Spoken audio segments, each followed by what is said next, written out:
ei näitä sähköasioita ymmärrä, että lämpöisen puhallus loppu ja näytöstä ilmastointia, nääkään ei toiminut.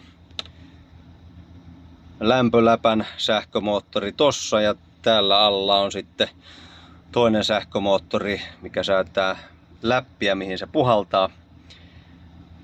No, kumpikas sähkömoottori ei toiminut niin kuin piti ja tilasin Liettuasta 13 euron uuden säätimen. No tälläkään ei ollut mitään vaikutusta. Sitten me laitoin takaisin alkuperäisen lähtösähkömoottorit pelaamaan, mutta alkuperäinen lämpöläpän sähkömoottori ei pyörittänyt tätä mekanismia. Niin minä vaihoin tämän sitten tonne ja tuolta moottorin tänne. Kumpikin toimii ja nyt toimii kummassakin mekanismi. Yhtenä lisäominaisuutena, siis tämä toimii nyt niin kuin pitää, ilmastointi.